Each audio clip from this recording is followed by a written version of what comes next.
Pertama-tama saya ingin menyampaikan penghargaan dan apresiasi yang tinggi atas kerja keras Polri beserta seluruh jajaran TNI, jajaran pemerintah, dan seluruh komponen masyarakat dalam menangani COVID. Itu dilihat masyarakat, dan itu juga saya lihat dan saya rasakan. Kerja keras itu. Dan hasilnya juga sangat signifikan. Sampai hari ini, yang mendorong paling kuat memang adalah dari Polri, telah 440 juta dosis vaksin yang telah disuntikkan kepada masyarakat. Dan hasilnya pandemi COVID mereda. Dan hasilnya ekonomi kita bisa tumbuh 5,44%. Dan hasilnya indeks kepercayaan masyarakat juga menempatkan Polri di puncak teratas pada saat itu. Tetapi begitu ada peristiwa FS,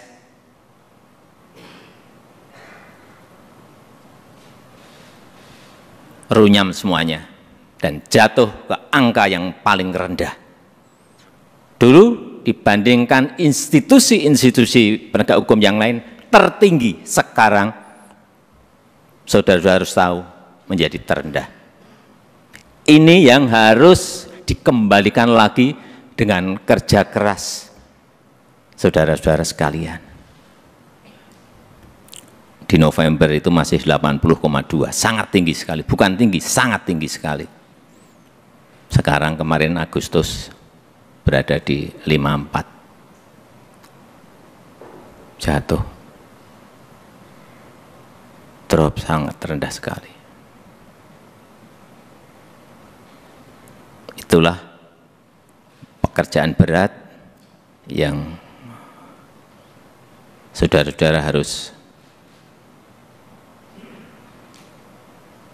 kerjakan untuk mengembalikan kepercayaan masyarakat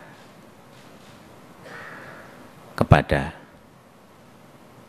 Polri di tengah situasi yang juga tidak mendukung saat ini. Kita tahu semua negara sedang sulit, dunia sedang sulit, kita ini menahkodai negara ini juga menghadapi gelombang dan badai dari ekonomi global yang tidak gampang. Perlu saya sampaikan, 66 negara berada pada posisi rentan, 345 juta orang di 82 negara sudah masuk menderita kekurangan pangan akut. Ini yang semua Kapolda, Kapolres, pejabat utama Polri harus tahu. Keadaan situasi seperti ini harus ngerti, sehingga punya sense of crisis yang sama. Hati-hati dengan ini. Hati-hati. Oleh sebab itu saya ingatkan masalah gaya hidup, lifestyle. Jangan sampai dalam situasi yang sulit ada letupan-letupan sosial karena adanya kecemburuan sosial ekonomi. Kecemburuan sosial ekonomi, hati-hati. Sehingga saya ingatkan yang namanya Polres, Kapolres, yang namanya Kapolda, yang namanya seluruh pejabat utama, perwira tinggi, ngerem total masalah gaya hidup. Jangan gagah-gagahan karena merasa punya mobil bagus atau motor gede yang bagus. Hati-hati, hati-hati. Saya ingatkan hati-hati. Masanya yang lalu-lalu sudah usai. teknologi sekarang ini menyebabkan interaksi sosial berubah total. Sosial media bisa mengabarkan bukan hanya TV, bukan hanya media cetak, media online. Pribadi-pribadi kita sekarang bisa menjadi surat kabar, bisa menjadi media yang setiap saat bisa memunculkan perilaku-perilaku kita sehari-hari kayak apa, meskipun sembunyi-sembunyi. Saya terlalu banyak mendapatkan laporan. Sehingga kembali lagi, gaya hidup, urusan kecil-kecil, tetapi itu bisa mengganggu kepercayaan terhadap Polri. Urusan tadi, urusan mobil, urusan motor gede, urusan yang remeh-temeh aja. Sepatunya apa, bajunya apa, dilihat masyarakat sekarang ini. Itu yang kita harus mengerti dalam situasi dunia yang penuh dengan keterbukaan. Dan keluhan masyarakat terhadap anggota Polri kita, ini tugas saudara-saudara semuanya. Jadi keluhan masyarakat terhadap Polri 29,7% itu ini sebuah persepsi karena pungli. Tolong ini anggota-anggota semuanya diredam untuk ini. Sewenang-wenang, tolong ini juga diredam pada anggota-anggota. Pendekatan-pendekatan yang represif jauhi. Mencari-cari kesalahan, nomor yang ketiga 19,2%. Dan yang keempat, hidup mewah yang tadi sudah saya sampaikan.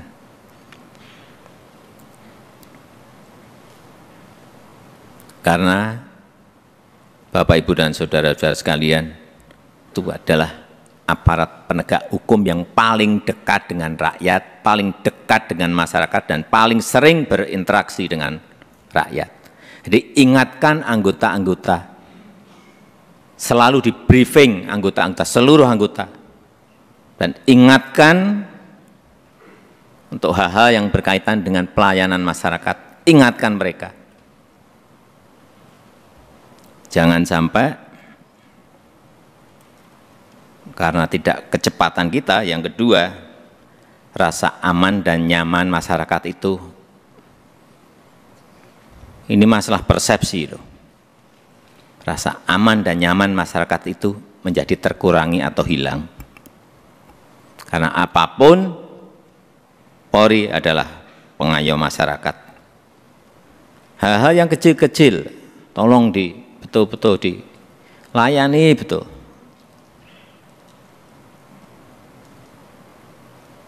Masyarakat kehilangan sesuatu, harus direspon cepat.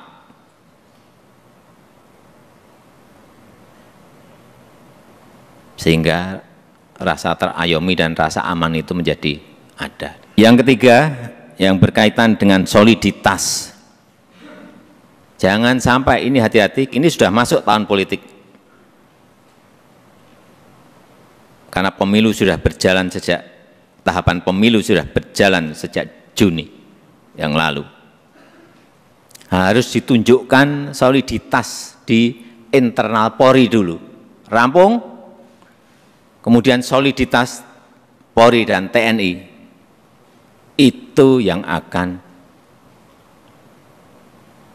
mengurangi tensi politik ke depan. Soliditas. Harus ada kepekaan. Posisi politik ini seperti apa sih? Karena saudara-saudara adalah pimpinan-pimpinan tertinggi di wilayah masing-masing.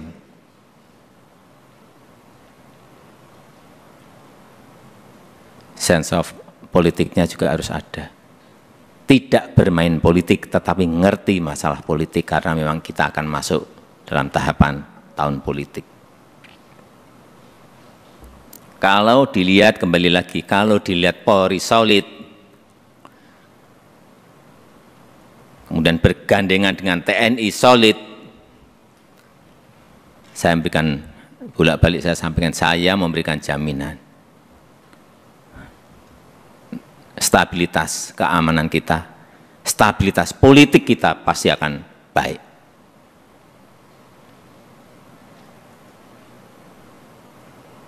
Nggak ada yang berani coba-coba. Kalau coba-coba ya tegas saja. Yang keempat, yang berkaitan dengan kesamaan visi. Saya kira yang berkaitan dengan kebijakan organisasi, jangan terkesan kita itu gamang. Sebagai pemimpin-pemimpin di wilayah, baik itu di provinsi, kabupaten, dan kota, jangan gamang, apalagi cari selamat. Yakin sesuai dengan prosedur, yakin sesuai dengan SOP, yakin sesuai dengan undang-undang, lakukan. Visi, presisi, Pak Kapolri, saya minta juga tidak usah jelimet-jelimet, tolong disederhanakan, sehingga yang di bawah itu ngerti apa yang harus dijalankan. Apa sih kalau disederhanakan? Ya tadi yang Kapolri sampaikan tadi, Polri sebagai pelindung, Polri sebagai pengayom, dan Polri sebagai pelayan masyarakat. Intinya akan ke sana. Presisinya itu apa? Jelasin sekali lagi, secara sederhana dan jelas, sehingga gampang ditangkap visi itu. Yang kelima, yang berkaitan dengan penegakan hukum. Jangan sampai pemerintah dianggap lemah, jangan sampai juga Polri dianggap lemah.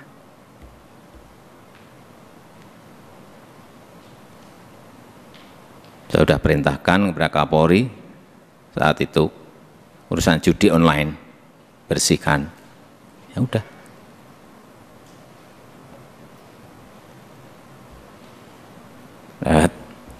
Saya nggak usah bicara banyak. Saudara-saudara tahu semuanya, perintah ini tahu. Dan penegakan hukum untuk yang berkaitan dengan narkoba. Ini yang akan nanti bisa mengangkat kembali kepercayaan masyarakat terhadap Polri. Dan kalau ada sebuah peristiwa, itu segera dirancang komunikasinya yang baik. Komunikasi publik itu penting banget. Jangan terlambat, jangan lamban.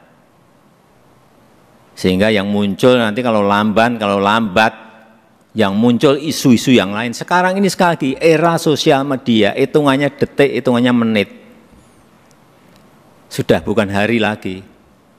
Begitu ada sebuah peristiwa kecil, dan saudara-saudara menganggap ini kecil, sehingga tidak ditangani, dikomunikasikan dengan baik, dengan kecepatan, membesar menjadi sulit untuk kemudian diselesaikan lagi. Ini tidak berada pada posisi yang normal.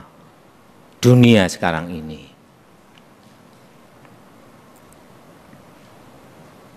Sehingga gampang sensitif dan gampang tersulut. Untuk menumbuhkan optimisme harus menciptakan hal-hal yang baik, dikontra dengan itu.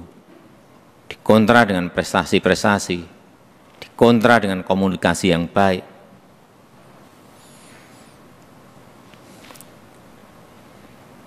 Saya rasa itu yang ingin saya sampaikan dalam kesempatan yang baik ini. Sekali lagi, saya sangat menghargai